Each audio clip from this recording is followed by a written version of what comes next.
Parents మెచ్చిన university సంకల్ Chand Patel university Gujarat.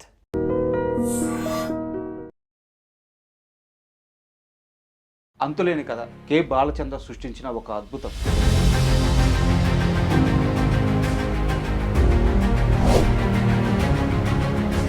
తాళికట్టు శుభవేళ మెడలో కళ్యాణమాల ఏనాడు ఏదంటకో రాసి ఉన్నాడు విధి ఎప్పుడు.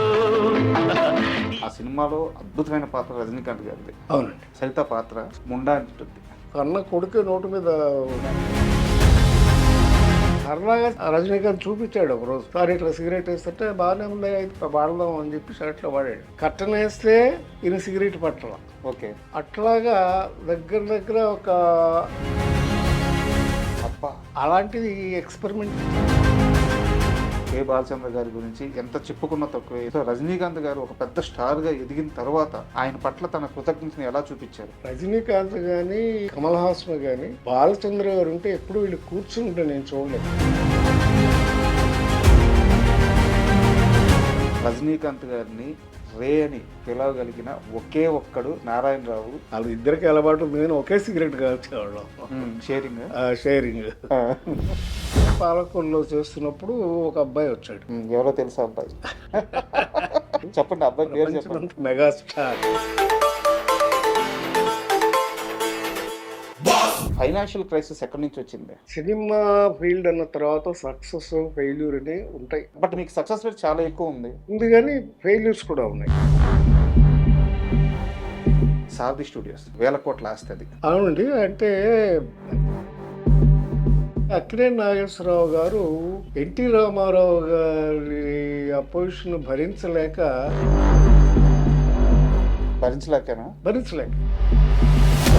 ఒక్క సినిమా విషయంలో కృష్ణ గారి మధ్య నాగేశ్వరరావు గారి మధ్య విభేదం వచ్చింది, దానికి సారథి స్టూడియోనే సాక్ష్యంగా నిలిచింది అని చెప్పి చెప్తారు. కరెక్టే, ఏం చాలా కరెక్ట్. ఏంటంటే దేవదాస్. నాగేశ్వరరావు గారు చాలా సీరియస్ అయ్యారంట. పాత దేవదాస్ ని రిలీజ్ చేశారు.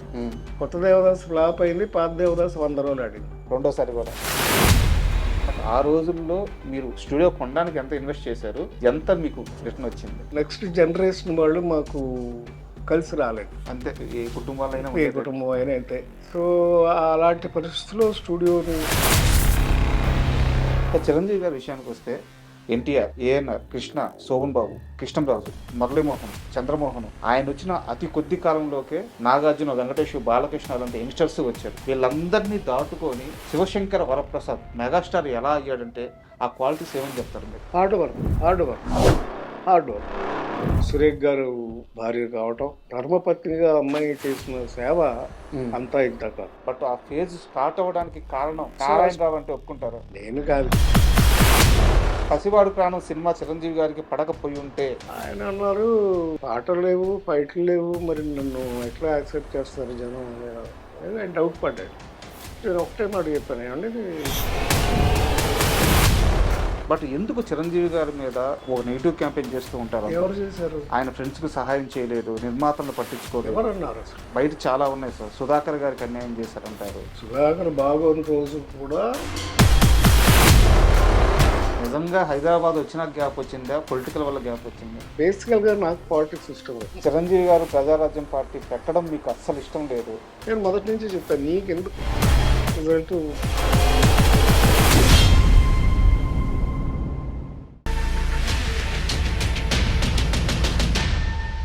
Hi, welcome to my show అంతులేని కథ. 50 సంవత్సరాల తర్వాత కూడా మనందరం గుండెల్లో పెట్టుకొని చూసుకుంటున్న సినిమా కె బాలచంద్ర సృష్టించిన ఒక అద్భుతం. ఎంతోమంది కొత్త నటులతో ఆయన సృష్టించిన ఒక అద్భుతమైన సినిమా ఈ సినిమా. సో ఈ సినిమా రిలీజ్ అయ్యి నేటికి 50 సంవత్సరాలు పూర్తవుతుంది. ఈ నేపథ్యంలో ఆ సినిమాలో హీరోగా నటించిన నారాయణరావు గారు మనతో ఉన్నారు. ఆయన ఒక్కరే కాదు, ఆ సినిమాలో రజనీకాంత్, సరిత, ఇలాంటి ఎంతోమంది, ఫటాఫట్ జయలక్ష్మి, ఇలా ఎంతోమంది కొత్త నటులు ఆ సినిమాలో యాక్ట్ చేశారు. ఎప్పటికీ అజరామరమైన సినిమా అది. సో ఆ సినిమాకి 50 ఏళ్ళు ఎలా అయితే పూర్తయినాయో నారాయణరావు గారి సినీ కెరీర్ కూడా అలాగే 50 ఏళ్ళు పూర్తయినాయి. ఈ నేపథ్యంలో ఆయనతో మాట్లాడి అంతులేని కథ విశేషాలు, అలాగే ఆయన జీవిత విశేషాలు అన్నీ తెలుసుకుందాం. హాయ్ సార్, నమస్తే. ఐ డ్రీమ్ ప్రేక్షకులందరికీ కూడా నా హృదయపూర్వక నమస్కారాలు. ఈరోజు చాలా సుదినం, ముఖ్యంగా నాకెంతో ప్రాముఖ్యం గల రోజు. సరిగ్గా 50 ఏళ్ల క్రితం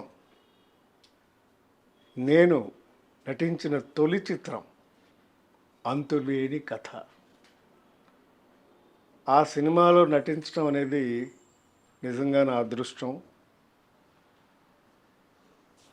మా గురువుగారు కె బాలచంద్ర గారు, ఆయన దర్శకత్వంలో, అలాగే ఆయన అసోసియేట్ ఈరంకి శర్మ గారి ట్రైనింగ్లో నేను ఈ సినిమాలో నటించాం.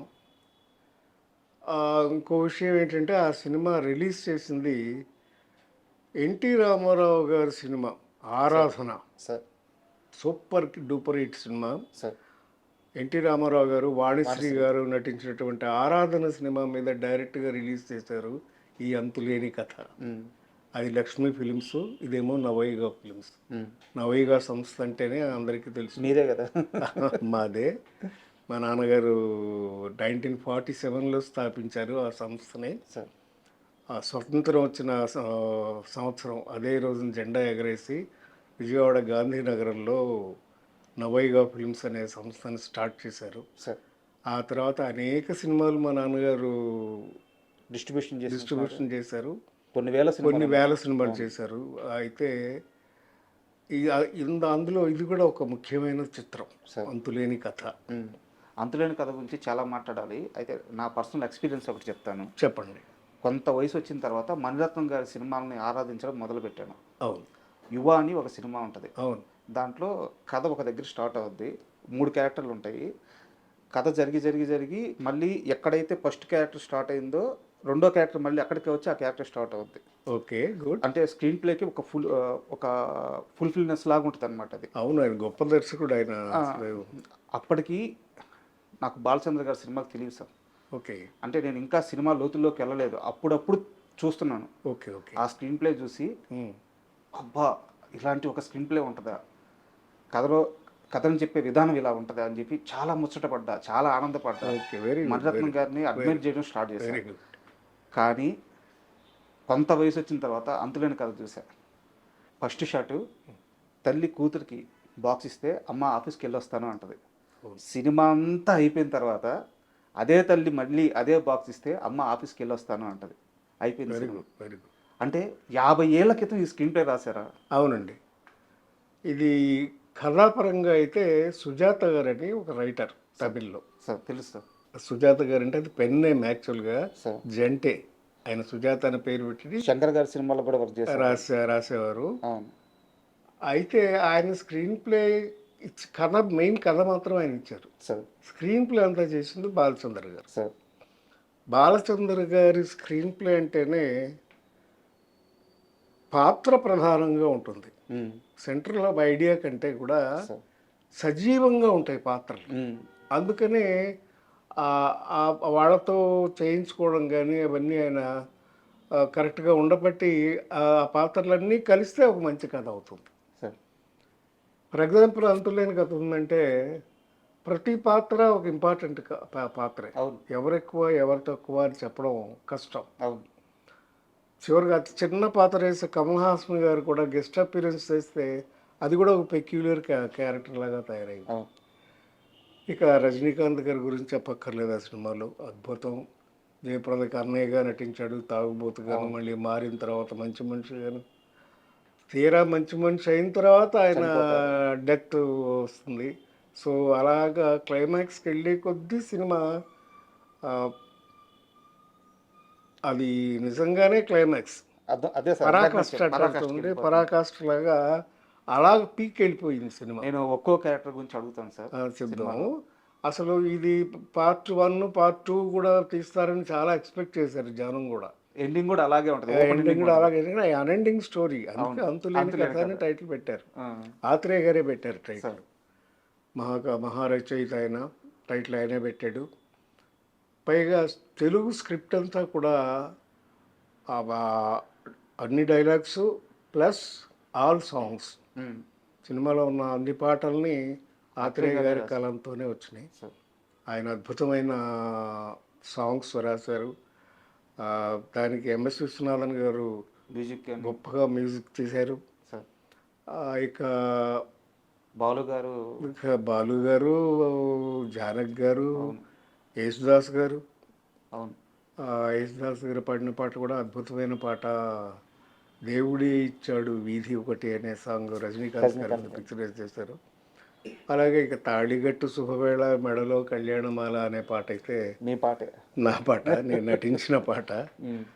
బాలు గారు స్వరం నుంచి వచ్చింది.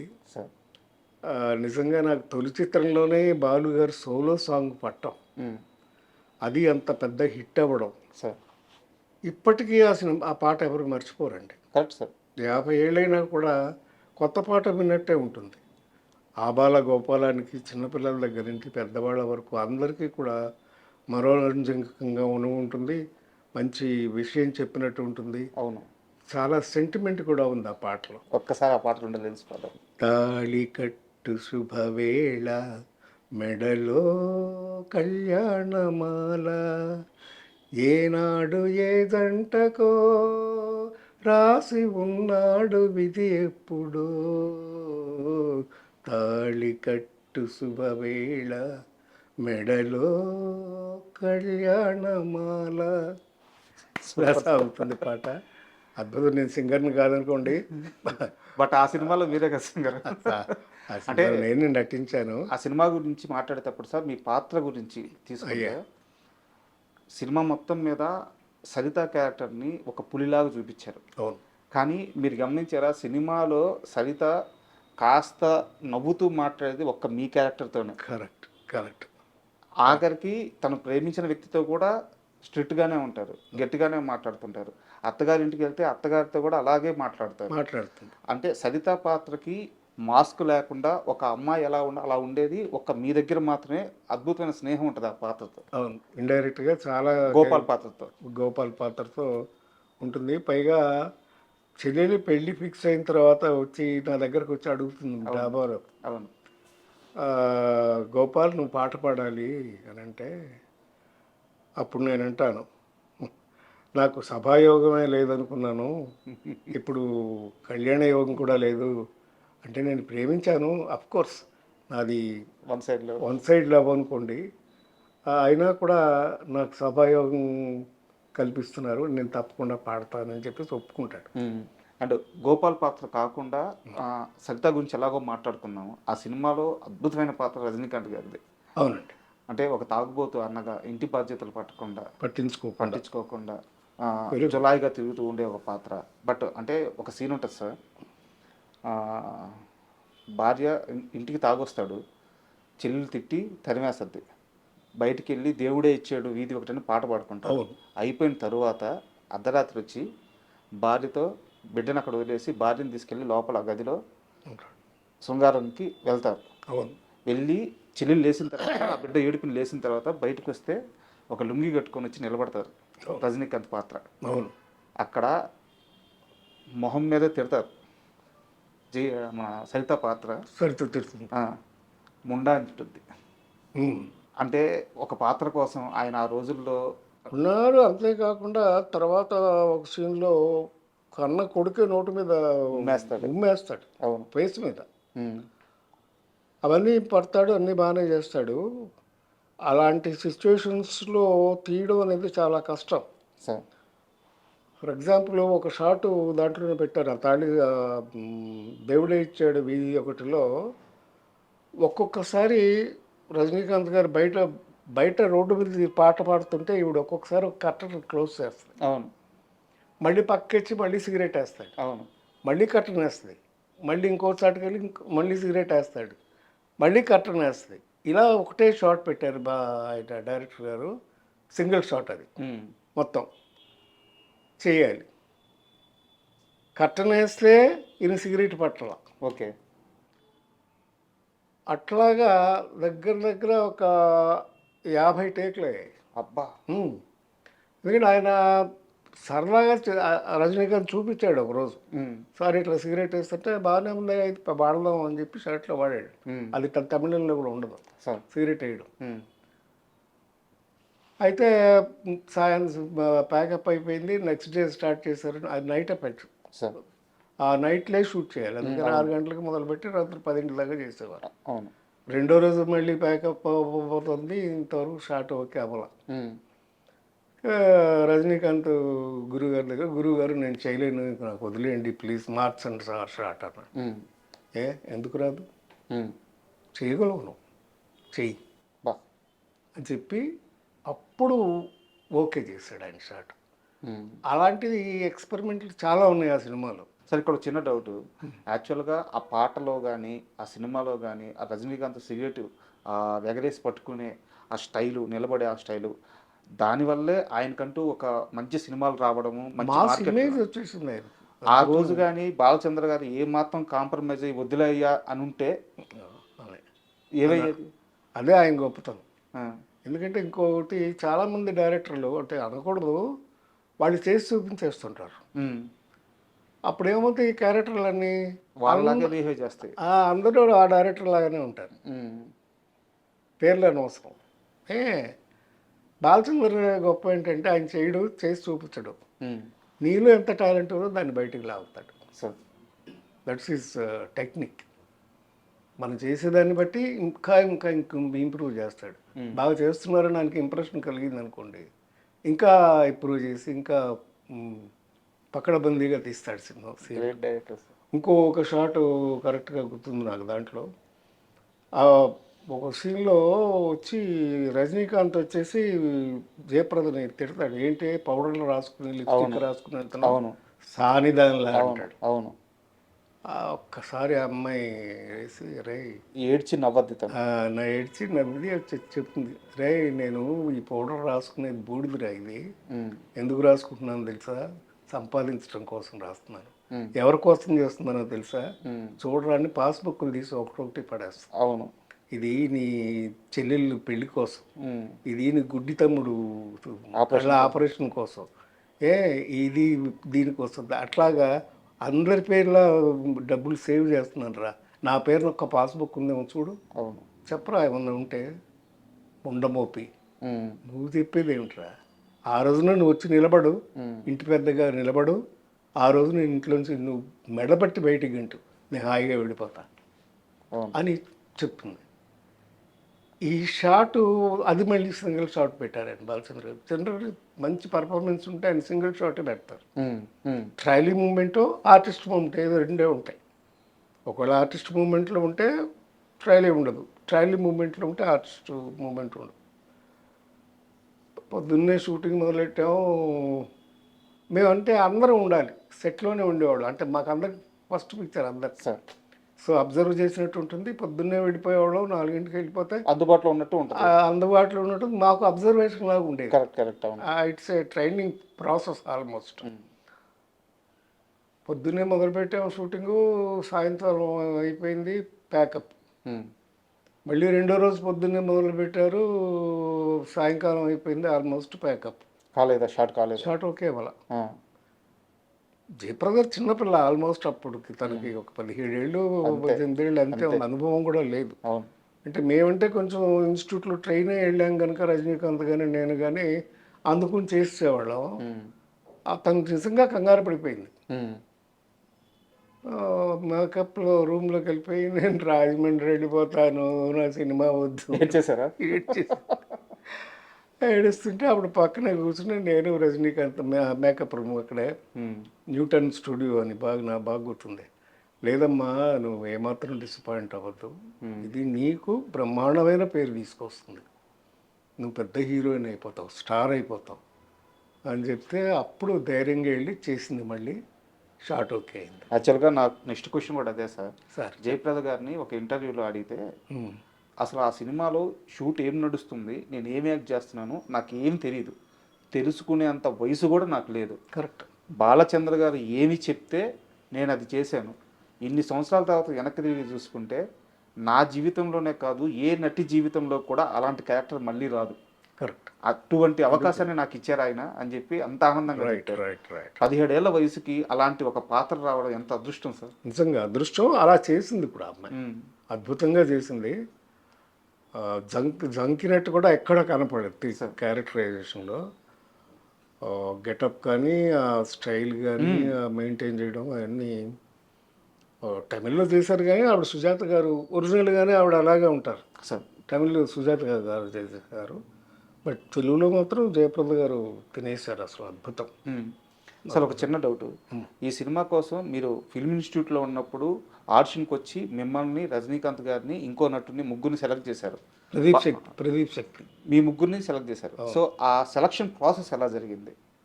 లేదండి, అది బాలచంద్ర గారు అప్పుడప్పుడు మాకు ఎగ్జామినర్గా వచ్చేవారు. ఓకే. మేము చేసిన ప్రాక్టికల్స్ కొన్ని చూశారు. అది అయిపోయిన తర్వాత ఛాంబర్ వాళ్ళు ఏం చేశారంటే ఒక పుస్తకం ప్రింట్ చేశారు.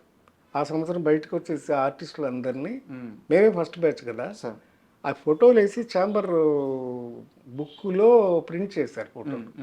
అందులో చూసి సెలెక్ట్ చేశారు, వీళ్ళు బాగుంటారు అనుకుని. ఓకే. ఆ ముగ్గురిని మమ్మల్ని సెలెక్ట్ చేసి మాకు బండి పంపించారు. నేను, రజనీకాంత్, ప్రదీప్ శక్తి. సార్ ప్రదీప్ శక్తి అంటే మీకు అందరూ తెలుసు, చాలా సినిమాలు చేశాడు, మంచి హైట్గా ఉంటాడు. దాంట్లో కండక్టర్ క్యారెక్టర్. అవును అవును, కండక్టర్ క్యారెక్టర్ ఉంటుంది. ఆయన ప్రదీప్ శక్తి గుంటూరు కురాడు, తెలుగు అబ్బాయి. మా ముగ్గురిని ఫస్ట్ పిలిపించారు, ముగ్గురం వెళ్ళాం, కూర్చున్నాం. తమిళ సినిమా అప్పటికే రిలీజ్ అయిపోయింది, అవార్డు అవుతాడు కదా, రన్నింగ్ థియేటర్లో బాగా ఆడుతుంది అప్పటికి. అయితే సినిమా చూసారు, అడిగాడు ఆయన. నేను చూశాను సార్, ఒకసారి చూసారని చెప్పాను. వాడు రజనీకాంత్ ఏం చేసాడు, నేను 4 సార్లు చూశాను సార్ అంటాడు. రజనీకాంత్ సరే అని మొత్తానికి ఆయన మమ్మల్ని పంపించేశారు. పంపించేసిన తర్వాత కొన్నాళ్ళు అయింది, ఇంకా కబురు రాలా, ఎప్పుడు స్టార్ట్ అవుతుందని ఏం తెలియదు, మేము కబురు పెడతామని చెప్పేసి పంపించారు. ఈలోపు బాలచంద్ర గారు సారథి స్టూడియో హైదరాబాద్లో షూట్ చేద్దామని, ఇక్కడ స్టూడియోలో సెట్ చేద్దామని లొకేషన్ చూడడానికి వచ్చారు స్టూడియోకి. వచ్చారు, వెనక్కి తిరిగి వచ్చేసారు. అప్పుడు తెలిసింది ఆయనకి నేను సారథి స్టూడియోస్ మేనేజింగ్ డైరెక్టర్ ప్రసాదరావు గారు అబ్బాయినని. వెళ్ళిన తర్వాత మళ్ళీ పిలిపించారు. పిలిపించి, ఏంటి నారాయణరావు, నాకు ఎందుకు చెప్పలేదు నువ్వు, మా డిస్ట్రిబ్యూటర్ కొడుకునేవని, స్టూడియో ఓనర్ కొడుకని నాకు ఎందుకు చెప్పలేదు అన్నాడు. లేదు సార్, నేను ఇండివిజువల్గానే ఇన్స్టిట్యూట్లో చదువుకుని వచ్చాను, అదే క్వాలిఫికేషన్ కదా, అందుకని నేను చెప్పడం ఇష్టం లేక చెప్పలేదు సార్ అన్నాడు. వెరీ గుడ్, నీకు వేషం కన్ఫర్మ్ చేస్తాను, నేను వేషం కన్ఫర్మ్ చేశాను. సో అలాగా రజనీకాంత్ గారితో ఎలా జరిగింది?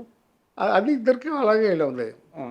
రజనీకాంత్ కూడా మేము ఫస్ట్ టైం వెళ్ళినప్పుడే ఆయన ఇంటర్వ్యూ చేశాడు, చేసి పంపించేశారు. తర్వాత షూటింగ్ పిలిచి మళ్ళీ వేషం కన్ఫర్మ్ చేశారు. ఈ ఇంటర్వ్యూకి వస్తున్నాను అన్నప్పుడు చాలామంది పెద్దవారితో మాట్లాడాను. వాళ్ళు చెప్పిన ఒక మాట నాకు చాలా అంటే ఆశ్చర్యం, ఆనందం కూడా కలిగించింది. అలాంటి మనిషిని కలవబోతున్నానని. ఓకే.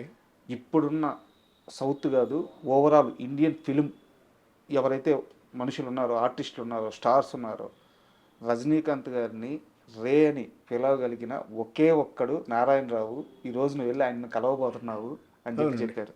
ఎప్పుడు ఒకే దీంట్లో ఉన్నాం, ఎప్పుడు కాదు, వాళ్ళు ఇద్దరికి అలవాటు ఉంది, కానీ ఒకే సిగరెట్ కాల్చేవాళ్ళం.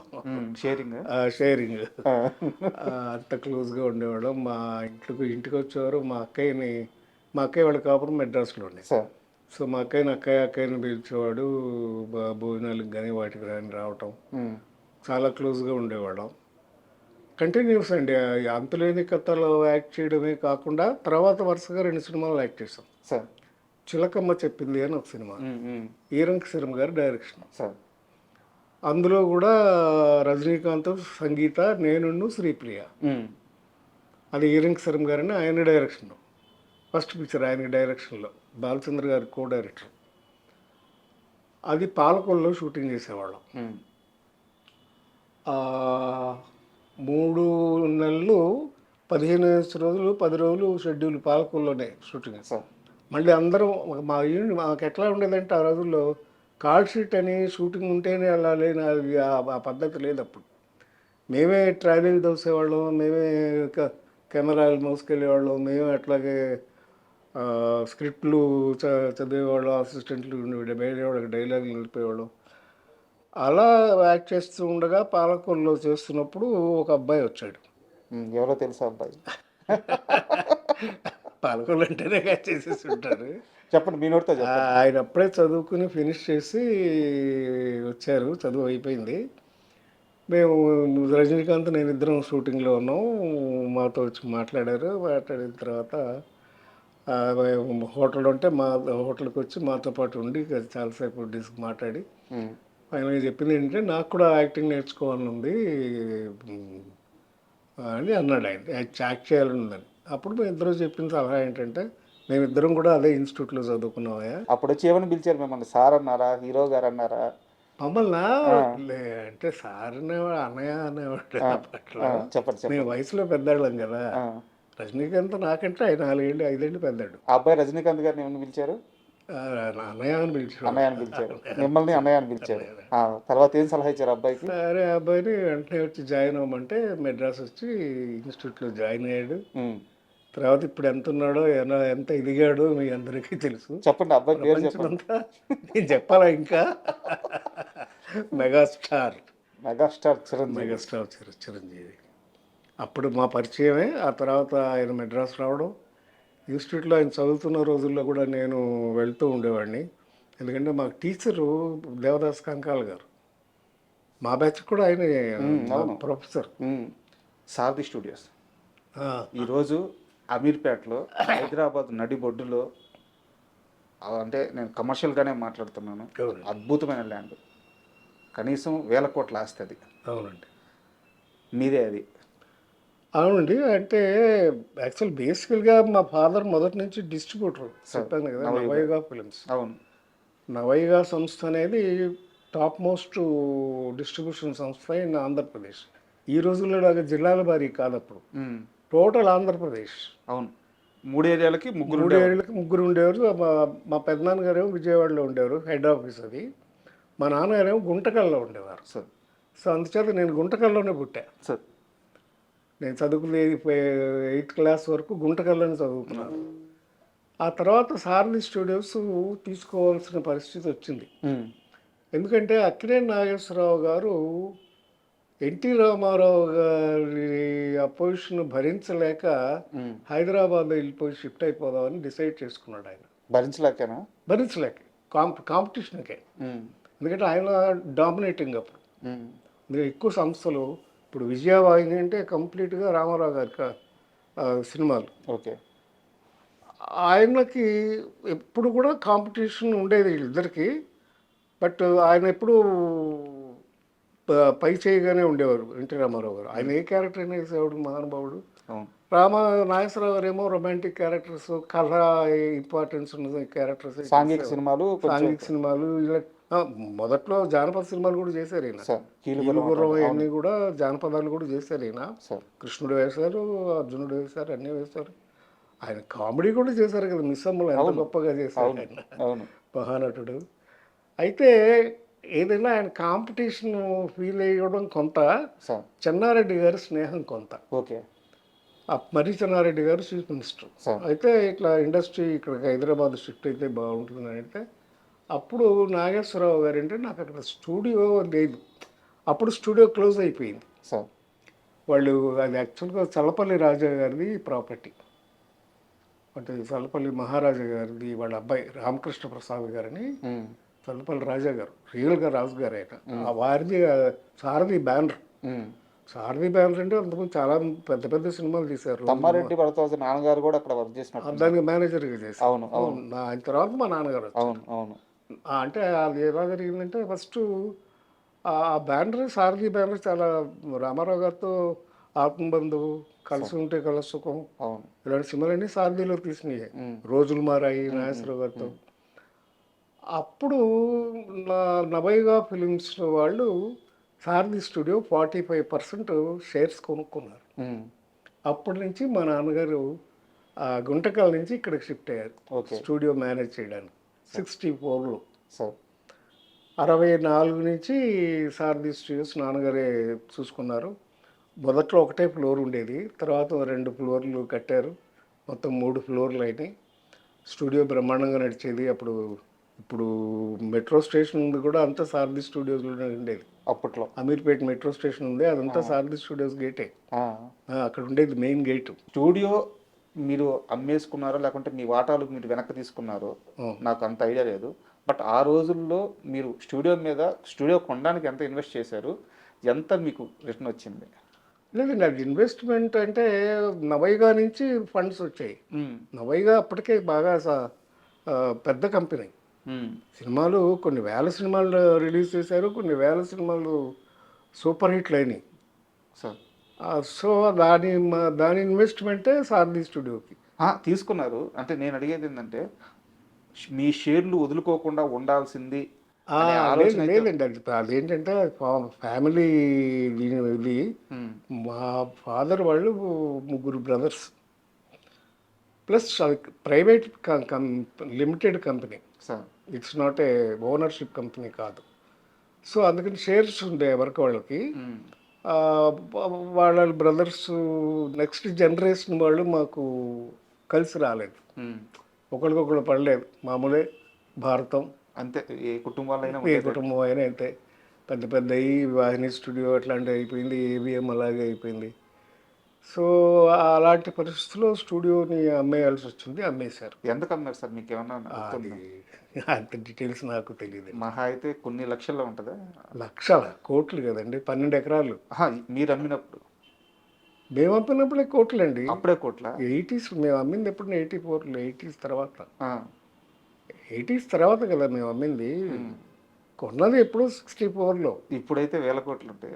అంతే కదండి మరి.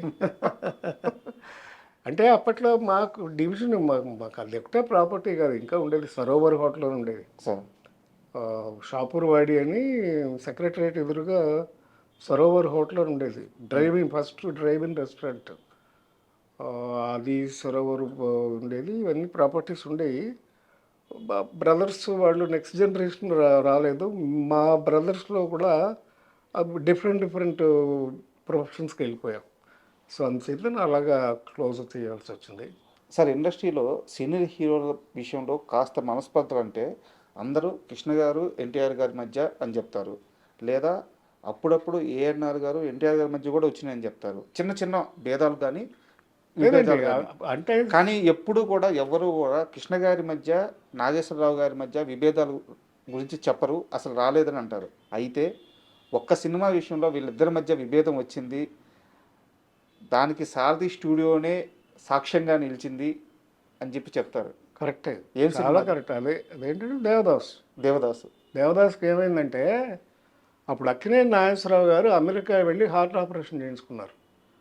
ఒక 1 year అక్కడే రెస్ట్ తీసుకున్నారు, రాలేదు. అంటే ఆ రోజుల్లో ఇంత ఈజీ కాదు హార్ట్ ఆపరేషన్ అంటే. అయితే వెళ్ళి 1 year రాలేదు. ఆ 1 year స్టూడియో మూత పడిపోయింది, వర్క్ జరగలేదు, వర్క్ లేదు. నాగేశ్వరరావు గారు లేకపోతే లేదు సారథి అప్పట్లో. దాంతో ఏమైంది, లేబర్ ప్రాబ్లం వచ్చింది. లేబర్ ప్రాబ్లం వస్తే పి జనార్దన్ రెడ్డి గారికి మా ఫాదర్కి క్లాష్ వచ్చి, మా ఫాదర్ మేనేజ్మెంట్ అప్పుడు స్టూడియో. మా ఫాదరు స్టూడియో మూసేశారు, క్లోజ్ చేశారు. నాగేశ్వరరావు గారు తిరిగి వచ్చారు అమెరికా నుంచి. రాకముందే ఏమైంది, ఈలోపు ఎట్లాగైతే నాగేశ్వరరావు గారి సినిమాలు ఎక్కువ మేము నవైగా చేసామో, మా సిస్టర్ కన్సర్న్ శ్రీ ఫిలిమ్స్ అని ఉంది. దాంట్లో కృష్ణ గారి సినిమాలు ఎక్కువ చేశారు, రిలీజ్ చేశారు అన్నీ. కృష్ణ గారి ఫస్ట్ పిక్చర్ నుంచి అగ్ని సాక్షి అక్కడి నుంచి చాలా సినిమాలు, కృష్ణ గారి సినిమాలు కూడా వాళ్ళ సొంత సినిమాలు, పద్మాలయ సినిమాలు. అసలు ఆయన ఫస్ట్ లేత మనసులు రిలీజ్ చేసిందే తేనె మనసులు, నా శ్రీ ఫిలిమ్స్. బాబు మూవీస్ మంచి మనసులు, మూగు మనసులు, తేనె మనసులు, ఇవన్నీ కూడా నవైగాను శ్రీ ఫిలిమ్స్ రిలీజ్. కృష్ణ గారి వచ్చి పద్మాలయ సినిమా పద్మాలయ బ్యానర్లో తీస్తుంటే శ్రీ ఫిలిమ్స్ మేము రిలీజ్ డిస్ట్రిబ్యూషన్ తీసుకున్నాం. నాగేశ్వరరావు గారు చాలా సీరియస్ అయ్యారంట. ఆయన కోపం వచ్చింది. అప్పుడు అమెరికా నుంచి తిరిగి వచ్చేసరికి తిరిగి వచ్చారు, ఇట్లా సినిమాకి రెడీ అయిపోతుంది, ఇక్కడ అయిపోయింది డిస్ట్రిబ్యూషన్ మా శ్రీ ఫిలిమ్స్. అప్పుడు ఆయన కోపం వస్తే ఏం చేశాడు, ఆయన పాత దేవదాస్ నెగిటివ్ కొనుక్కొచ్చారు. ఆయనకి ఎవరో సలహా ఇచ్చారు, ఆయనకే వచ్చిందా మరి, తీసుకొచ్చి పాత దేవదాస్ని రిలీజ్ చేశారు కొత్త దేవదాస్ మీద. కొత్త దేవదాస్ ఫ్లాప్ అయింది, పాత దేవదాస్ 100 రోజులు ఆడింది. రెండోసారి కూడా. రెండోసారి ఫస్ట్ వన్ పెద్ద అంత సక్సెస్ కాదు. ఆ, ఒరిజినల్గా దేవదాస్ రిలీజ్ అయినప్పుడు అంత సక్సెస్ కాదు. ఆ, పేరు వచ్చింది కానీ అంత 100 రోజులు ఆడటం ఇలా లేదు.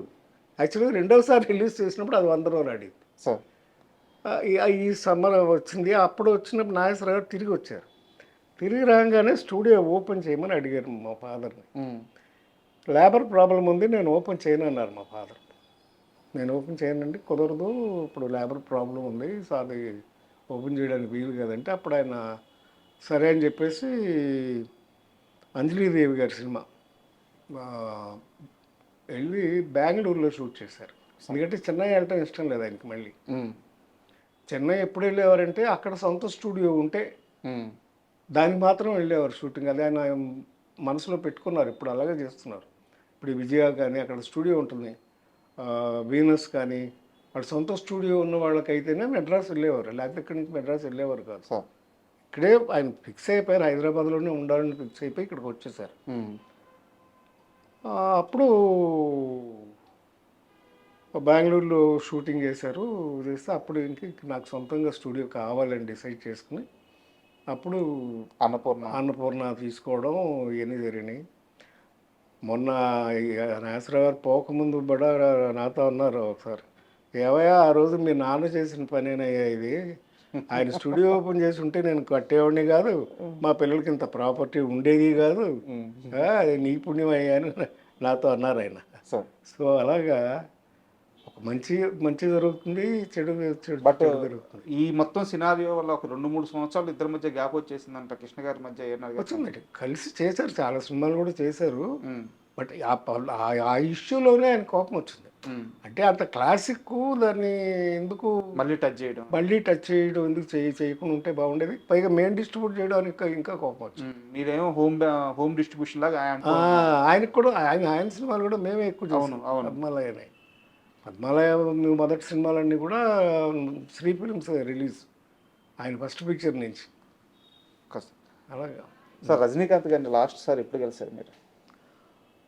మొన్న చెప్పారు కదండి, విఠల్ ప్రసాద్ అండి మా ఫ్రెండ్ ఇంట్లోనే. ఆయన పేయింగ్ గెస్ట్ అని పేరే కానీ ఎప్పుడు డబ్బులు ఇచ్చారు.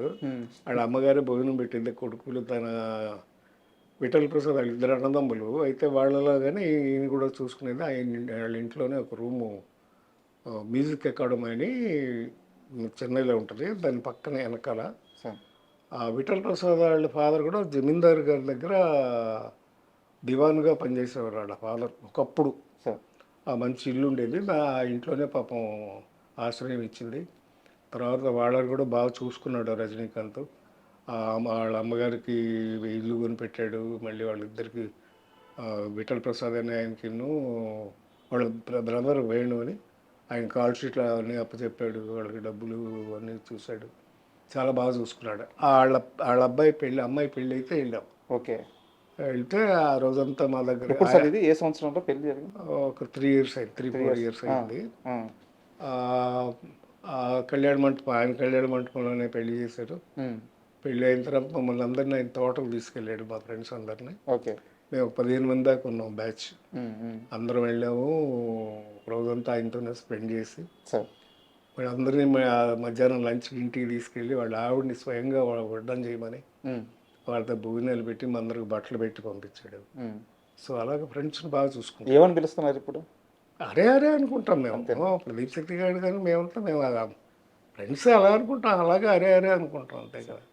నేను తర్వాత మెల్లగా ఏంటంటే చిరంజీవి గారిని నేను ప్రొడ్యూసర్ అయ్యి ఆయన హీరో అయిన తర్వాత పేరు పెట్టి పిలవడం అది బాగోదని మెల్లమెల్లగా అప్పుడు కూడా చిరు అని పిలిచేవాళ్ళం, అంతేగాని అట్లాగా. మీరు ఇందాక ఒక మాట అన్నారు ఇప్పుడే, కెరీర్ స్టార్టింగ్లో వారి ఇంట్లో పేయింగ్ గెస్ట్గా ఉండేవారు కానీ బట్ ఎప్పుడు పే చేసేవాళ్ళు కాదు, కానీ వాళ్ళు చూపించిన ఆదరణ గుర్తుపెట్టుకొని వాళ్ళకి ఇల్లు కట్టించారు, వాళ్ళ లైఫ్ సెటిల్ చేశారు, పెళ్లి చేశారని చెప్పారు.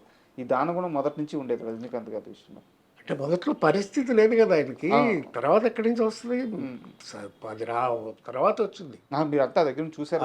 రజనీ తను సంపాదించడం మొదలుపెట్టిన తర్వాత వాళ్ళ ఇంట్లో ఏంటంటే గేటు పక్కనే ఒక షెడ్ ఉండేది. ఓకే. ఆయన ఇంటికి పాయిస్ గార్డెన్లో ఆయనకి ఇల్లు ఉంటుంది. గేట్ దగ్గరే ఒక రూమ్, పెద్ద హాల్ లాంటి రూమ్ కట్టి దాంట్లో జిన్నవారి సరుకులు పప్పులు బెల్లాలు బియ్యాలు అన్నీ మొత్తం సరుకులన్నీ స్టోర్ చేసి పెట్టేవాడు. ఎవరు వచ్చినా సరే ఎంత కావాలంటే అంత తీసుకెళ్ళటమే, ఫ్రీగా వచ్చి తీసుకెళ్ళిపోవడం. ఫ్రీగానే. ఉమ్, ఆయన అలాగే ఇచ్చేవాడు. ఉమ్, అవన్నీ చాలా మంచి పనులు చేసేవాళ్ళండి. Sir. Is very good, very nice. అంటే ఇప్పుడు ఆయన ఆస్తిలో కూడా వారసులకి ఏం రాదు అని చెప్పేసి వీళ్ళు కూడా రాశారు అని చెప్పి చాలా మంది చెప్తుంటారు. నిజమేనా అది? అంత ఎందుకు చేస్తాడండి, మా పిల్లలు ఉన్నారు కదా, ఆ, ఆడపిల్లలు ఉన్నారు కదా, ఇద్దరు ఆడపిల్లలు. కొంత లిమిటెడ్ వరకు వారసులకు ఇచ్చి మిగతాదంతా అని చెప్పేసి చెప్తుంటారు. పుకార్లు అవన్నీ పుకారు. పుకార్లేనాయి. ఎందుకు ఇస్తాడు? సార్. పొలిటికల్గా కూడా ఇవ్వడం. సార్. అలాగే ఏమవసరం గురికే ఏదో గాసిప్ ఏదో రాస్తూ ఉంటారు కదా, అంతేగాని అసలు హెల్ప్ చేయడం చేస్తాడు. ఉమ్, చిరంజీవి గారు చేస్తారు అలాగే. మన సునామీ ఇచ్చినప్పుడు ఇది అందరికి హెల్ప్ చేయాలి. సునామీ కదా ఇది, కరోనా వచ్చిన. కరోనా వచ్చినప్పుడు చాలామందికి చేయలే అలాగే. అవునవునవును. ఆ గుడ్ నేచర్ అనేది ఆటోమేటిక్గా హీరోలు ఉండిపోద్ది సార్, సార్. ఎంతో కొంత. అంటే వాళ్ళు వేసే పాత్రలు, వాటి స్వభావాలు వాళ్ళ మీద పనిచేస్తాయి. సార్. అందులోని కదా సక్సెస్ఫుల్. ఇప్పుడు రామారావు గారు ఉన్నారంటే ఆయన దేవుడని ఫీల్ అయ్యేవాడు. లేకపోతే అంత కరెక్ట్గా ఎలా కన్వీనియన్స్గా ఉంటాడు ఆయన, ఎలా కన్విన్స్ చేయగలడు ఆడియన్స్ని. ఆయన స్వతహాగా నేను దేవుడు దేవుడు అనే ఫీల్ అయ్యేవాడు. అందుకే ఆ టీవీ ఆ నటన ఆ ఇన్వాల్వ్మెంట్ వచ్చేస్తుంది. సార్. ఆ క్వాలిటీస్ కూడా అలాగే డెవలప్ అవుతాయి. సో అంతులేని కథ దర్శకుడు కె బాలచంద్ర గారి గురించి ఎంత చెప్పుకున్నా తక్కువే. ఎందుకంటే ఆయన మీకు లైఫ్ ఇచ్చారు, మాకు అద్భుతమైన సినిమాలు ఇచ్చారు. సో రజనీకాంత్ గారు ఒక పెద్ద స్టార్గా ఎదిగిన తర్వాత ఆయన పట్ల తన కృతజ్ఞతను ఎలా చూపించారు? రజనీకాంత్ కానీ కమల్ హాసన్ కానీ బాలచంద్ర గారు ఉంటే ఎప్పుడు వీళ్ళు కూర్చుంటే నేను చూడలేదు, కుర్చీలో కూర్చుని చూడలేదు, ఎప్పుడు నిలబడే ఉంటాను. ఇద్దరు చేతులు కట్టుకుని నిలబడారు మేము అందరం. పైగా నేను ఎప్పుడు అనేప్పుడు కూర్చోండి అయ్యా, ఎందుకు అలా నిలబడతారు, కూర్చోండి అంటే కూర్చునేవాళ్ళం కాదు. సార్. అంత గౌరవం వాళ్ళంటే ఉంది. రజనీకాంత్ గారు చేసిన ఇంకో గొప్ప పని ఏంటంటే కొంత స్టేజ్లో బాలచంద్ర గారి డాక్టర్ కూడా ప్రొడ్యూసర్, అల్లుడును డాక్టరు, వాడు ముత్తు తీసింది వాళ్ళే. సార్. కాకుండా ఇంకా 2-3 కొన్ని సినిమాలు తీస్తే అప్పుడు నష్టపోయారు. సార్. ఆ టైంలోనే కథానాయకుడు రైట్స్ కొని మలయాళం సినిమా తీసుకొచ్చి తెలుగు వర్షను కథానాయకుడు సినిమా బాలచంద్ర గారికి ఇచ్చాడు ఆయన. డేట్స్ కొన్ని కోట్లు, ఎన్నో 7 కోట్లు 8 కోట్లు డబ్బు మిగిల్చి అది బాగా గురువు గారికి గురుదక్షిణగా ఇచ్చుకున్నాడు. సో అలాంటి చాలా ఉన్నాయండి. అసలు గురువు అంటే గొప్ప ఇది ఇద్దరికి, కమల్ హాసన్కైనా అంతే, ఇంకైనా అంతే. అవసరానికి అలాగే చేసావు. అప్పుడు బాలచంద్ర గారికి మీరు ఇంక డైరెక్షన్ చేయొద్దు సార్ అంటే 100 సినిమాలు అయిపోయినాయి అప్పుడు. ఆయన ఆఖరికి చేసిన సినిమా ఉదయ్ కిరణ్ హీరోగా అవును సార్, పొయ్యి అని, అబద్ధం పొయ్యి అనే సినిమాలో అదే లాస్ట్ పిక్చరు. దాని తర్వాత ఇక ఆయన మళ్ళీ డైరెక్ట్ చేయలేదు. మీ జీవితం మొత్తం సినిమాతో పాటే ట్రావెల్ అవుతూ ఉంది. అవునండి. ఏది మీకు ఎక్కువ సంతోషాన్ని ఇచ్చింది? ఏదో కెరీర్ బాగానే నడిచింది సార్. అట్లాగే నిర్మాత అయిన తర్వాత కూడా ఫస్ట్ పిక్చరే సక్సెస్ అయింది. సార్. దేవాంతకుడు 100 days picture, SA Chandrasekhar garu director, Vijay వాళ్ళ ఫాదర్, విజయ్ ఫాదర్. ఇది విజయశాంతి చిరంజీవి గారితో సోలో హీరోయిన్ ఫస్ట్ పిక్చరు. నేను కూడా మంచి క్యారెక్టర్ చేయడం. అవును. దేవాంతకుడు సూపర్ హిట్ అయింది. ఇక్కడే సంధ్యా థియేటర్లో 100 డేస్ ఫంక్షన్ గ్రాండ్గా చేసాం. ఆ తర్వాత మళ్ళీ 4 ఏళ్ళకి మళ్ళీ నేను సినిమా తీద్దామని అడిగితే చిరంజీవి ఏమన్నా అంటే, అప్పుడు సుధాకర్కి హరిప్రసాద్కి కూడా కొంచెం నేను హెల్ప్ చేద్దాం అనుకుంటున్నాను, అందుకని నీకు ఎక్స్పీరియన్స్ ఉంది కనుక నువ్వు ప్రొడక్షన్ చూసుకో, సార్ వాళ్ళిద్దరు కూడా షేర్ ఇచ్చి ముగ్గురు చేసుకోండి అని చెప్పి మళ్ళీ డేట్లు ఇచ్చాడు. నటుడిగా, డిస్ట్రిబ్యూటర్గా, నిర్మాతగా అన్ని దగ్గరలో మీరు సక్సెస్ అయ్యారు. అవునండి. ఈ మధ్యలో ఫైనాన్షియల్ క్రైసిస్ ఎక్కడి నుంచి వచ్చింది? ఫైనాన్షియల్ క్రైసిస్ లేదండి, అసలు లేదు. లేదు. జీవి నారాయణరావు అంటే వాళ్ళ నాన్నగారు కానీ, వాళ్ళ నవయుగ డిస్ట్రిబ్యూషన్ కానీ, జీవి నారాయణరావు సంపాదించిన ఆస్తి కానీ, అతను తీసుకున్న రెమ్యునరేషన్ కానీ, ఇవన్నిటితో పోలిస్తే ఈరోజు ఆయన వేరే స్థాయిలో ఉండాలి అనే మాట అయితే నేను విన్నాను. అది కరెక్ట్ ఆలోచన విధానం కాదండి. సినిమా ఫీల్డ్ అన్న తర్వాత సక్సెస్ ఫెయిల్యూర్ అని ఉంటాయి. బట్ మీకు సక్సెస్ రేట్ చాలా ఎక్కువ ఉంది ఉంది కానీ ఫెయిల్యూర్స్ కూడా ఉన్నాయి. సార్. ఇంటికో రుద్రమ్మ అని ఒక సినిమా తీశాను నేను. సార్. సుజాత్ గారును చాలా మంచి సబ్జెక్ట్. తమిళ్లో వీటికొరు కన్నగి అని తమిళ్లో 100 days ఆడిన పిక్చర్ సార్ రీమేక్ చేశాను నేను. సుజాత్ గారిని పెట్టి తీసా. అది సుజాత్ గారు మిస్కాస్ట్ అయిపోయారు ఆ సినిమాలో. రివెంజ్ తీర్చుకునే కథకి సుజాత్ గారిని జనం యాక్సెప్ట్ చేయలేదు. సార్. అందుకని ఆ సినిమా ఫ్లాప్, అది ఆడలేదు. అలాగే తర్వాత పెళ్లి నీకు శుభం నాకు అని ఒక సినిమా తీశారు నరేష్ గారితో. అది కొంచెం బ్యాక్ డ్రాప్ అయింది. అది రిలీజ్ అయిన తర్వాత బాగా పాపులర్ అయింది. కానీ నరేష్ గారు పిఎన్ రామచంద్రరావు డైరెక్షన్లో తీశారు. సో అలాగా ఒడిదుడుకులన్నీ ఎవరికైనా ఉంటాయి సార్. అవి లేకుండా ఎవరు ఉండరు. నాకు తెలిసి మీరు ఎక్కడ మోసపోలేదా డబ్బుల విషయంలో? లేదండి, ఎప్పుడూ లేదు. ఏదో ప్లానింగ్ చేసా, సక్సెస్ ఫెయిల్యూర్ అయింది తప్ప బేసికల్గా అంటే ఫాదర్ డిస్ట్రిబ్యూటరు, బ్రదర్స్ అంతా బాగున్నారు. నాకు ఎప్పుడు అలాంటి ఇబ్బంది కానీ ఫైనాన్షియల్ ఇబ్బంది ఎప్పుడూ లేదు. సో చిరంజీవి గారి విషయానికి వస్తే ఎన్టీఆర్, ఏఎన్ఆర్, కృష్ణ, శోభన్ బాబు, కృష్ణంరాజు, మురళీమోహన్, చంద్రమోహన్, ఆయన వచ్చిన అతి కొద్ది కాలంలోకే నాగార్జున, వెంకటేష్, బాలకృష్ణ లాంటి యంగ్స్టర్స్ వచ్చారు. వీళ్ళందరినీ దాటుకొని శివశంకర వరప్రసాద్ మెగాస్టార్ ఎలా అయ్యాడంటే ఆ క్వాలిటీస్ ఏమని చెప్తారు మీరు? Hard work sir. Hard work hard work there is no other way. అంతే, కష్టపడ్డమే. ఆయన కష్టపడ్డాడు, ఫలితం దక్కింది ఆయనకి. చిత్తశుద్ధితో పనిచేశాడు సార్. బేసికల్గా ఆయన భారత్ స్కౌట్స్ ఇది దీంట్లో ట్రైన్ అయి ఉన్నాడు. అందుకని ఆ డిసిప్లిన్ మొదటి నుంచి అలవాటు అయిపోయింది. ప్లస్ చిరంజీవి గారి ఫాదరు చాలా స్ట్రిక్ట్గా డిసిప్లిన్తో పెంచాడు పిల్లలు. అందుకని ఆ డిసిప్లిన్ అలవాటైంది.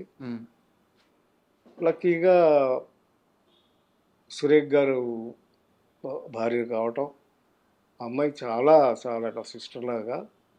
ఆ అమ్మాయి ఎంతో ఓపికగా ఆయనకి ఎప్పుడు వచ్చినా లేటుగా వచ్చినా ఎలా చేసినా ఆయనకి చాలా బాగా చూసుకుని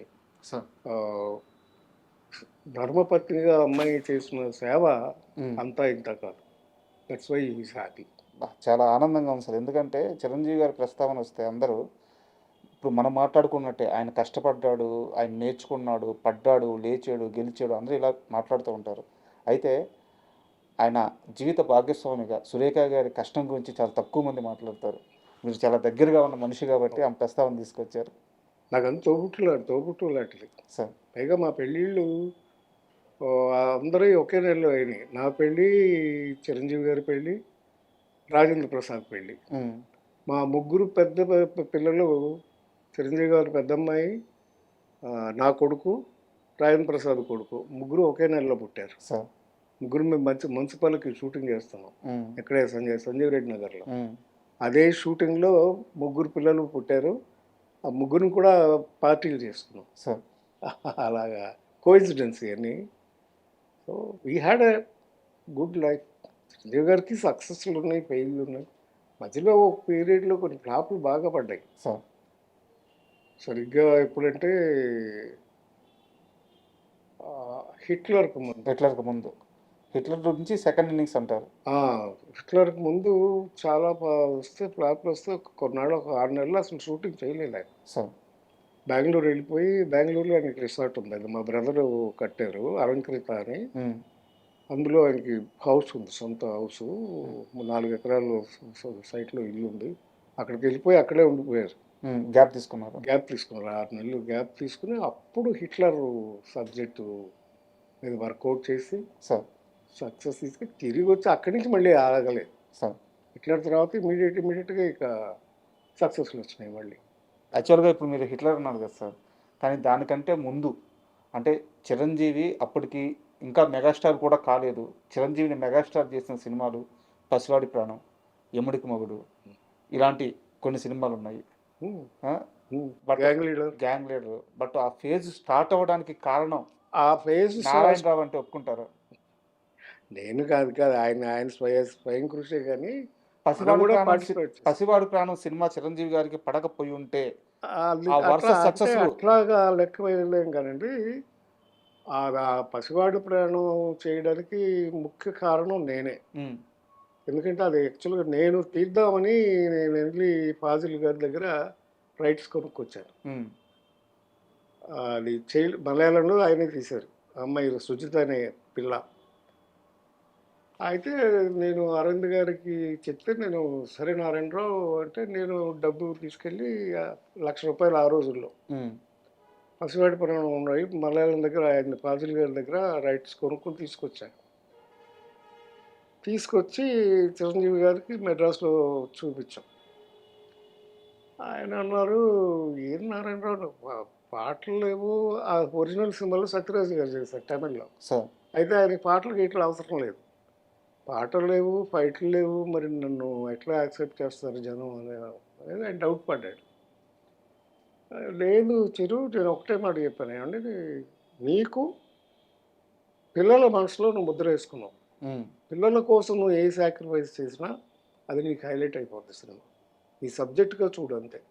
అది కథ ఏంటంటే, ఒక ఇన్నోసెంట్ మూగ పిల్లవాడిని సేవ్ చేయడమే కథ. ఇంకా అదే- మిగతా ఏమక్కర్లేదు. అదే హీరోయిజం. అదే హీరో, అదే హీరో. నువ్వే నీకు అంత మంచి పేరు వస్తుంది ఈ సినిమా చేయమంటే సరే అన్నారు. కానీ ఈలోపు చక్రవర్తి అనే సినిమా షూటింగ్కి బాంబే షూటింగ్ వెళ్ళారు. ఉమ్, ఈలోపు ఏం చేశాడు, నా ఫ్రెండే హరిప్రసాద్ అని, సార్ నా పార్ట్నరే, వాడేం చేశాడు, డబ్బింగ్ రైట్స్ కొనుక్కొచ్చాడు ఉమ్, తమిళ సినిమాది. తీసుకొచ్చేసి షూటింగ్ స్టార్ట్ చేసాడు ఎవరితో, కృష్ణరాజు గారితో. ఉమ్, ఇదే పసివాడి ప్రాణం. పసివాడి ప్రాణమే. ఉమ్, వెళ్ళిపోయి షూటింగ్ స్టార్ట్ చేశాడు. కోదండరావు రెడ్డి గారు డైరెక్టర్. ఉమ్, షూటింగ్ మొదలు పెట్టేశారు. నాకు తెలిసింది షూటింగ్ మొదలు పెట్టారని. అదేంటిది, నేను రైట్స్ కొనుక్కుంటే అంటే ఆడి డబ్బింగ్ రైట్స్ ఉంది అతనికి, అందుకని డబ్బింగ్ రైట్స్ కొంటే స్ట్రైట్ సినిమా తీయకూడదు. డబ్ తీయకూడదు. చేసుకోవాలి. పైగా ₹1,00,000 పెట్టి కొన్నాను ఆ రోజు. 1,00,000 అంటే తక్కువేం కాదు. ఉమ్, అంటే సరే, నేను బాంబేకి ఫోన్ చేశాను అరవింద్ గారికి. అరవింద్ గారు డాక్టర్ గారు ప్రొడ్యూసర్ దాకా చక్రవర్తి. అరవింద్ గారు ఇట్లా వాళ్ళు మొదలు పెట్టారు అంటే, ఆ చిరంజీవి గారికి కూడా పెద్దగా ఇంట్రెస్ట్ లేదు కదా, వదిలేద్దాంలే నారాయణరావు అన్నాడు. వదిలేస్తే ఎందుకు నేను చెప్పాను, లేదు అరవింద్ గారు, నేను ఈ సబ్జెక్ట్ మాత్రం వదను. చిరంజీవి గారితోనే తీయాలి ఈ సినిమా, ఇంకెవరితో తీసినా కుదరదు. అంతేనంటావా అన్నాడు. అంతే సార్ అన్నాను. సరే కానీ అయితే మేము షూటింగ్ నుంచి వచ్చేసేసాక మనం కూర్చొని డిసైడ్ చేద్దామండి. ఈ లోపల ఏం చేయాల్సిన పనులు ఉన్నాయని చెప్పి ఇమీడియట్గా నేను నెక్స్ట్ ఫాజిల్ గారికి ఫోన్ చేసి, ఫాజిల్ గారి ఒరిజినల్ డైరెక్టర్, ఈ సుచిత అనే అమ్మాయి అడ్రస్ తీసుకుని, చిన్నపిల్లది, ఇప్పుడు 5 ఏళ్ళ పిల్ల. అప్పుడే అమ్మాయి కేరళ నుంచి ట్రైన్లో వస్తే వెళ్ళి నేను ఆ అమ్మాయిని కిడ్నాప్ చేశాను స్టేషన్కి వెళ్ళి. వాళ్ళ అమ్మని ఆవిడని కిడ్నాప్ చేసి తీసుకెళ్ళి వాళ్ళకి ఒక 5,000 ఇచ్చారు ఆ రోజు. వారి సినిమాకి వచ్చారా వాళ్ళు? కృష్ణరాజు గారి సినిమాకి వచ్చారా? కాదు, మామూలుగా వచ్చారు. వాళ్ళు ఇంకా పిల్ల దాకా వెళ్ళాల. ఎవరు, కృష్ణరాజు గారితో ఓపెనింగ్ చేశారు. ఓకే, ఒక షాట్ తీశారు. వాహిని స్టూడియోలో ఇది ఉంటుంది, గుడి ఉంటుందా, వినాయకుడు గుడి ఉంటుంది, అక్కడ ఓపెనింగ్ షాట్ తీసి క్లాప్ కొట్టారు. నేను సుజితని బ్లాక్ చేస్తాను ఫస్ట్. తర్వాత రఘువరన్, అప్పటికే నేను సినిమాలు చేసుకున్నాను రఘువరన్తో. రఘువరన్ ఫోన్ చేసి రఘువరన్ బ్లాక్ చేశాను. రఘువరన్, నేను తీస్తున్నాను ఈ సినిమా, నాకు కావాలి.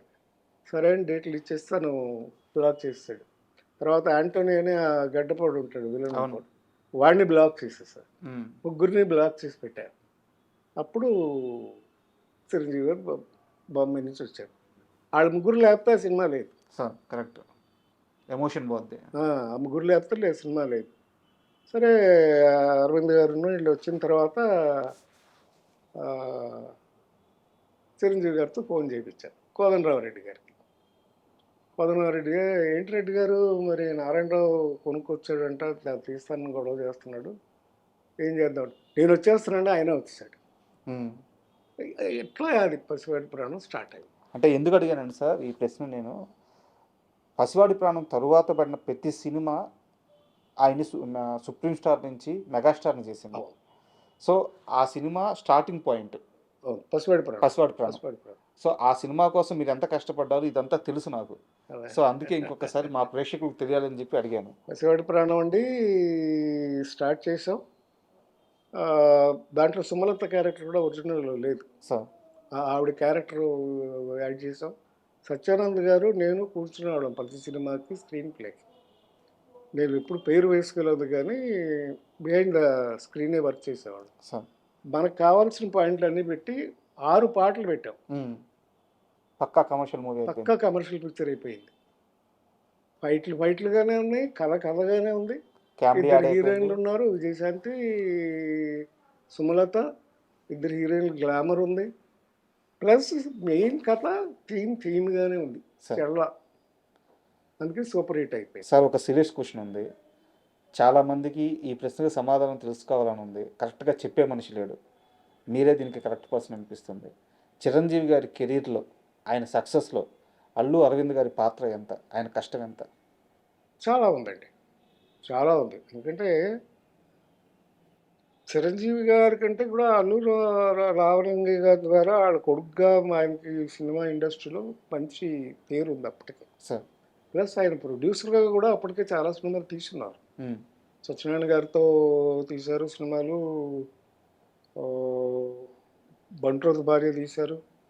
ఇలా అప్పటికే సినిమాలు తీసి ప్రొడక్షన్ చేస్తున్నారు. సార్ సో ఆయన అనుభవం ఆయనకు బాగా ఉపయోగపడింది చిరంజీవి గారికి. ఆయన శ్రమ పడకుండా ఆయన కరెక్ట్గా ప్లానింగ్ చేసుకుంటూ వెళ్ళడానికి main bone of the Chiranjeevi success is Allu Aravind sir కంప్లీట్గా. సో ఆయన ప్లానింగ్ కానీ ఆయన ఇది కానీ అన్నీ పర్ఫెక్ట్గా ఉండటం, ఆయనకి స్ట్రెయిన్ అవ్వకుండా ఆయన్ని నిలబెట్టినటువంటి ఘనత అల్లు అరవింద్ గారిది. మీకు తెలిసి ఏదైనా ఒక పర్టికులర్ సిచ్యువేషన్ ఆయన హ్యాండిల్ చేసింది గుర్తుందా మీకు? చిరంజీవి గారి కోసం అల్లు అరవింద్ గారు పడ్డ ఆ శ్రమ కానీ అన్నీ అండి. ఆయన 100 days ఫంక్షన్స్ కానీ అన్నీ, ప్రతి సినిమా ఆయనకి ఏ హీరోకి అలా ఉన్నాయండి. సంవత్సరానికి ప్రతి బర్త్డేకి ఓ పిక్చర్ 100 days ఫంక్షన్ ఆడేది. ఎలా వచ్చేది 100 days? ప్లానింగ్ అట్లా ప్లానింగ్ చేసేవారు మొదటి నుంచి. సినిమా ఎప్పుడు మొదలు పెడతాము, ఎప్పుడు ఫినిష్ అవుతుంది, ఆగస్టు 22nd 100 days ఫంక్షన్ చేయాలి. అలా ప్లాన్ చేస్తే ఆ 10 ఏళ్ళు చేసేవారు. నాకు బా గ్యాంగ్ లీడర్ ఏంటి, ఎముడికి మొగుడు ఏంటి, అన్నీ, అమ్మకి అత్తకి ఎముడు, అమ్మాయికి మొగుడు ఏంటి, అలాగే హిట్లరు, గ్యాంగ్ లీడర్ 5 ఊళ్ళల్లో 4 ఊళ్ళల్లో 100 days ఫంక్షన్ చేసాం ఒకే రోజు. తిరుపతి, హైదరాబాదు, వేలూరు,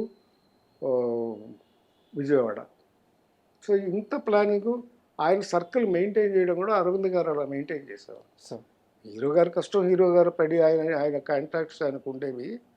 అరవింద్ గారి ప్లానింగ్ మొత్తం ఆయన చూసుకునేవాడు. వారిద్దరి మధ్య ఎలా ఉండేది సార్ అనుబంధం? బావబావమరుదులు. ఇంకా అనుబంధం అంటే ఏం చెప్పాలి, అందుకంటే సొంత చెల్లినిచ్చినాక ఆ అనుభవం ఆల్మోస్ట్ ఫ్రెండ్లీగా ఉండేవారు, చాలా ఫ్రెండ్లీగా ఉండేవారు.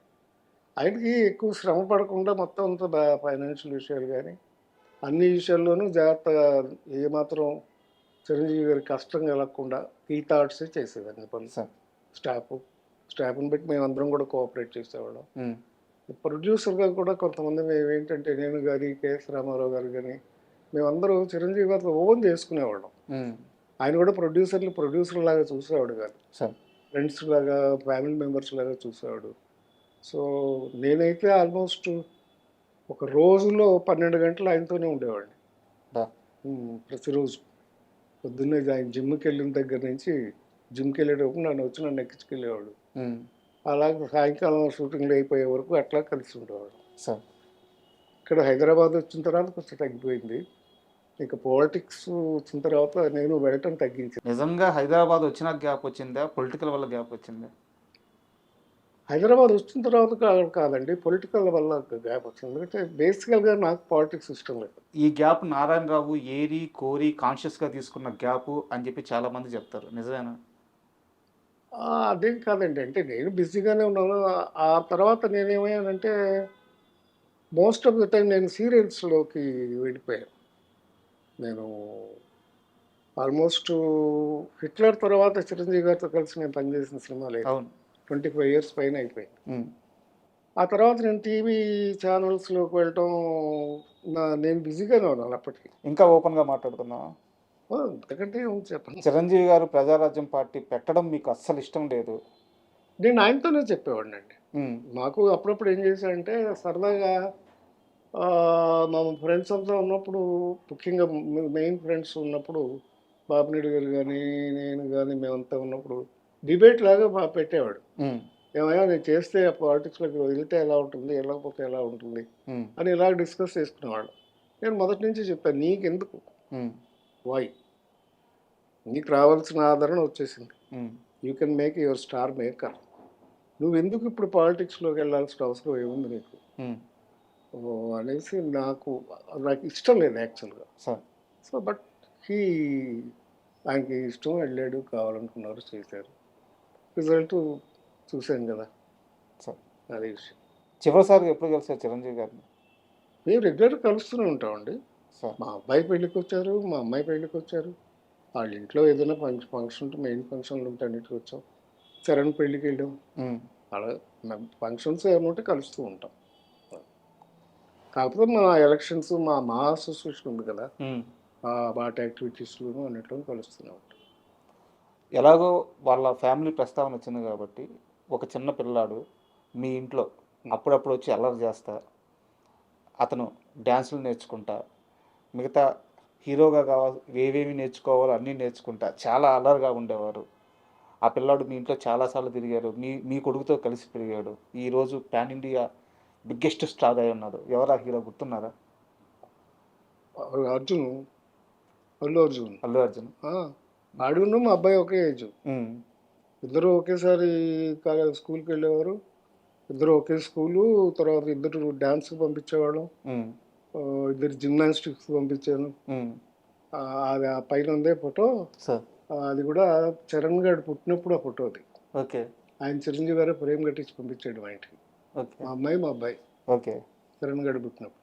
వాళ్ళ పిల్లలు చాలా క్లోజ్గా ఉంటారు. బాగా అల్లరి చేసేవారండి చిన్నప్పుడు? చేసేవాడు, బాగా అల్లరి చేసేవాడు.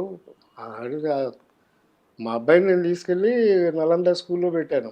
ఆ నలంద రాజు గారు మా నాన్నగారికి బాగా క్లోజ్ ఫ్రెండ్.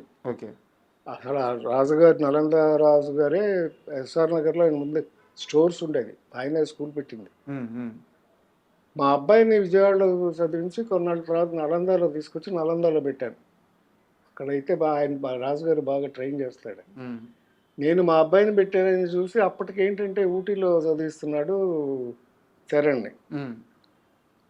ఊటీలో సరిగ్గా చదవట్లా, చరణ్ చదవట్లేదు, రాణా చదవట్లేదు. సరే వాళ్ళని ఏం చేద్దామని ఆలోచిస్తుంటే అప్పుడు నన్ను అడిగారు, నువ్వు ఎక్కడ పెట్టావు? నేను నలంద రాజుగారి దగ్గర పెట్టాను, కావాలంటే తీసుకెళ్ళి జాయిన్ చేస్తానంటే తీసుకెళ్ళి అప్పుడు నలంద రాజుగారి దగ్గర చరణ్ని, రాణాని పెట్టారు. పెడితే అక్కడ కాడికి వచ్చి బాగుపడ్డారు వాళ్ళిద్దరూ తోడుదొంగలు. అట్లా పిల్లలు చిన్న వయసులో అలాగే. కానీ ఆ కాన్వెంట్స్ ఏమైపోయింది, ఊటీ కాన్వెంట్స్ డిసిప్లిన్ లేకపోవడం, కొంచెం డ్రగ్స్ గిగ్స్ కూడా ఛాన్స్ ఎక్కువ ఉన్నాయి. ఓకే, అందుకని తీసుకొచ్చేసారు. కాన్షియస్గా ముందే మేల్కొన్నారు. మేలుకొని ముగ్గురిని అక్కడి నుంచి తీసుకొచ్చి, నేను వీళ్ళని పెట్టానని, మా అబ్బాయిని పెట్టానని వాళ్ళని కూడా తీసుకొచ్చేసారు. సార్ తీసుకొచ్చి ఇక్కడ నలందాలో జాయిన్ చేశారు రాజుగారి దగ్గర. మీరు కానీ, చిరంజీవి గారు కానీ, సుధాకర్ గారు కానీ, ప్రసాద్ బాబు గారు కానీ, మీరంతా కూడా ఒక గ్రూపు. అయితే మీకు ఆయన సినిమాలు ఇచ్చారు, అవసరం వచ్చిన ప్రతిసారి ఆయన ఫ్రెండ్స్తో నిలబడ్డారు. బట్ ఎందుకు చిరంజీవి గారి మీద ఎందుకు ఇంకా ఒక నెగిటివ్ క్యాంపెయిన్ చేస్తూ ఉంటారు? ఎవరు చేశారు? ఆయన ఫ్రెండ్స్కు సహాయం చేయలేదు, నిర్మాతలను పట్టించుకోలేదు. ఎవరన్నారు అసలు? బయట చాలా ఉన్నాయి సార్. సుధాకర్ గారికి అన్యాయం చేశారంటారు. సుధాకర్ బాగోని రోజు కూడా హాస్పిటల్కి వచ్చి హెల్ప్ చేసింది చిరంజీవి సార్. హరిప్రసాద్ గారు చనిపోయినప్పుడు కూడా హాస్పిటల్కి వచ్చింది చిరంజీవి ఫస్ట్ నేను వెళ్ళాను సార్. అసలు ఆ రోజే చాలా ఇన్సిడెంట్ జరిగింది. హరిప్రసాద్కి ఆల్రెడీ ప్రజారాజ్యం పార్టీలో పనిచేయాలని ఇంట్రెస్ట్ ఉంది సార్, నిలబడాలని తనకు ఉంది. అయితే అప్పుడు కొంచెం లావ్ అయ్యాడు హరిప్రసాద్. దాసనారాయణరావు గారు ఆయన గురువు, ఆయన హరిప్రసాద్ని కోపడ్డారు, ఎందుకు నువ్వు లావ్ అవుతున్నావా, ఇంత లావ్ అయిపోయావు అని చెప్పేసి అనేసరికి ఆయన వెళ్ళి నేచర్ క్యూర్ హాస్పిటల్లో చేరాడు. ఓకే. అంటే ప్రకృతి వైద్యం చేయించుకుని ఒళ్ళు తగ్గించుకుందామని వెళ్ళాడు. ఉపవాసంలో ఉన్నాడు వారం రోజులు. ఓకే.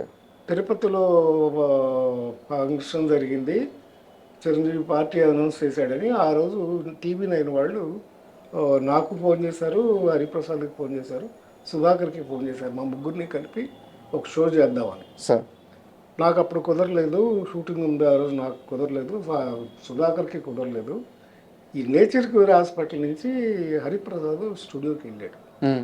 స్టూడియోలో ఇంటర్వ్యూ చేస్తూ అలాగే పడిపోయాడు. లైవ్లోనే తర్వాత వెంటనే చిరంజీవి గారు తిరుపతి నుంచి రాగానే వెంటనే వచ్చేసారు. అరవింద్ గారు, చిరంజీవి గారు, నేను అందరి దగ్గరుండి, అప్పుడు సంజీవ్ రెడ్డి నగర్లోనే ఉండేవాడు హరిప్రసాద్. నెక్స్ట్ ఫైనాన్షియల్గా కూడా డబ్బు అరేంజ్ చేసి నా చేతికి ఇచ్చి అన్ని ఖర్చులు నన్ను చూసుకోమన్నారు. నేనే చూసుకున్నాను. అప్పుడు అన్నీ చేసాం. సుధాకర్కి కూడా హెల్త్ బాగున్నప్పుడు అన్నీ చిరంజీవి గారు చూసుకున్నారు. అది ఎవరు అలాంటి టాక్ లేదే, నేను ఎక్కడా వినలేదు. నన్ను ఎవరు అడగలేదు కూడా. మనం చేసామా లేదా, ఆయన బిజీ అయిపోయాడని వెళ్ళటం మానేసాం, కానీ లేకపోతే అలాంటి ఏమీ లేవు నాకు తెలిసి. Is very good at helping. ముఖ్యంగా ఆయన బయటికి చెప్పుకోరు, కానీ ఎరంక్ శర్మ గారు అని మా చెప్పాను, అంతలో చిలకమ్మ చెప్పింది, కుక్క కాటు చెప్పింది, ఇవన్నీ చేశారు. అర్లీ డేస్లో చిరంజీవికి బాగా ఎంకరేజ్మెంట్ ఇచ్చాం. నేను ఎరంక్ శర్మ గారు చెప్తేనే బాలచంద్ర గారు వేషం ఇచ్చారు ఇరికల కథలు. ఆయన లాస్ట్ డేస్లో కొంచెం చాలా ఇబ్బందులు పడ్డారు. వైఫ్ చనిపోయి డబ్బులు లేకుండా ఇబ్బంది పడుతుంటే నాకు ఫోన్ చేశారు ఆయన, ఎరంక్ శర్మ గారు. నారాయణ ఇట్లా ఫైనాన్షియల్గా ఇబ్బందిగా ఉంది, కొంచెం చిరంజీవి గారితో చెప్తావా అని. లేదు సార్, మీరంటే గౌరవం ఉంది ఆయనకి, మీరంటే చాలా ఇది ఉంది, డైరెక్ట్గా మీరే ఫోన్ చేయండి అంటే ఆయన ఫోన్ చేసి మాట్లాడారు. చిరంజీవి ఇట్లా ఇబ్బందిగా ఉంది నాకు ఫోన్ అంటే, వెంటనే సాయంకాలం కల్లా మెడ్రాస్లో ఆయన ఇంటికి చెక్ అయిపోయింది. క్యాష్ 5 lakhs ఒక్కరోజు. అంటే ఫోన్ చేస్తే అక్కడ ఇచ్చేస్తారు కదా సార్. సో ఇలాంటివన్నీ చాలా హెల్ప్ చేస్తున్నాడు ఆయన. ఇంకెందుకు వస్తుంది సార్ ఆయన? అదే సార్ సమస్య ఏంటంటే నేను చెప్తున్నాను కదా, ఆయన చేసే సహాయాలు. శరం గారు నాకు ఫోన్ చేసి మళ్ళీ నారాయణరావు ఇట్లా పంపించేశాడు, నేను కూడా అనుకోలేదు ఇంత హెల్ప్ అవుతుందని అని అన్నారు. చాలా సంతోషించారు. తర్వాత నెలకు ఆయన చనిపోయారు అనుకోండి. బట్ ఎవరికి నాకు తెలిసి చాలా మందికి చేశాడు ఆయన. ఆయన స్టాఫ్కి కానీ అందరికీ బాగానే చేశాడు. ఇంకా ఆయన చెయ్యింది ఏంటి సార్? అదే సార్, ఆయన చేసే సహాయాలు చాలా పెద్ద స్థాయిలో ఉంటాయి, పెద్ద లెవెల్లో ఉంటాయి, కానీ బయటకు వచ్చేవి మాత్రం చాలా తక్కువ ఉంటాయి. బయటకు చెప్పుకోరు సార్, అన్నిటికీ చెప్పుకునే రకం కాదు సార్. జాగ్రత్తగా ఉంటారు, అది తప్పులేదు. ఈ మనిషిని జాగ్రత్తగానే ఉండాలి, తప్పులేదు సార్.